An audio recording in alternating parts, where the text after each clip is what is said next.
ഞാൻ ഇതൊക്കെ ഫ്രണ്ട്സിനോട് ഭയങ്കര താടിയായിട്ട് തന്നെ ഇതൊക്കെ തന്നെ പറയും. അപ്പോ എല്ലാരും വിചാരിക്കും ഞാനൊരു സ്റ്റാൻഡ് ഇല്ലാത്ത അർട്ടിസ്റ്റ് ആണ്. പക്ഷെ എന്താ പ്രശ്നം എന്ന് വെച്ച് കഴിഞ്ഞാല് ഇവർക്ക് ഇത്രയൊക്കെ ചെയ്യാൻ പറ്റുള്ളൂ എന്ന് ഞാൻ വിചാരിക്കുന്നു. കാരണം ഞാൻ ഒരു സമയത്ത് ഇതിനെ കുറിച്ച് ഒരുപാട് വോക്കലായിരുന്നു. അന്നൊക്കെ എല്ലാവരും എതിർക്കാൻ വരും. പക്ഷെ ഒരു തവണ ഇത് പറഞ്ഞിട്ട് കാര്യമില്ല എന്ന് മനസ്സിലാക്കി നമ്മൾ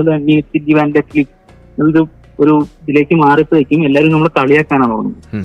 ഇങ്ങനത്തെ ഒരു കാര്യത്തിന് ഇപ്പൊ ലിറ്റ്മസിന് പോകുന്നതിന് ഒരാഴ്ച മുന്നേ ഞാൻ പറയും, വളരെ ഇപ്പൊ ഇതിനെ ഓപ്പൺ ആയിട്ട് തന്നെ പറയും. അപ്പോ ഇത് കളിയാക്കുക എന്നുള്ളതിനേക്കാൾ ഉപരി ഒരു ഡെമോക്രാറ്റിക് ആയിട്ടുള്ള കുറെ റൈറ്റ്സ് ഇപ്പൊ നമ്മുടെ അറ്റ്ലീസ്റ്റ് ഒരു കോൺസ്റ്റിറ്റ്യൂഷണൽ റൈറ്റ്സ് ഉള്ള റൈറ്റ്സിന്റെ വയലേഷൻ ആണെന്നുള്ളവർ ആരും മനസ്സിലാക്കുന്നില്ല. ഈവൻ ഞാൻ ആയുഷിന്റെ വീഡിയോ കണ്ടിട്ടാണ് ഞാൻ അന്ന് രാജീവ് ഗാന്ധി സ്റ്റേഡിയത്തിൽ വെച്ചിട്ട് രാഹുൽ ഗാന്ധി നമ്മുടെ രാഹുൽ ഈശ്വറിന്റെ ആ ചർച്ചയിലൊക്കെ ഞാൻ ഉണ്ടായിരുന്നു ആ സമയത്ത്. അന്നുണ്ടായിരുന്നു. ഞാൻ 2018 തൊട്ട് ആണ്.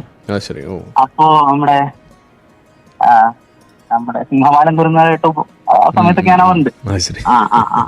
കേരളത്തിൽ ഇപ്പോൾ എത്ര സിംഹവാലം കുരന്മാര് കാണും? അതെ ഉണ്ട് ഇപ്പോഴും. ഈ നമ്മുടെ ഫ്രണ്ട്സ് ഒക്കെ ലയണൽ മെസ്സിയുടെ ഒക്കെ ഒരുത്തിരിക്കുന്ന വീഡിയോ ഒക്കെ എടുത്ത് കാണുന്ന സമയത്ത് ഞാനതൊക്കെ കാണാറ്.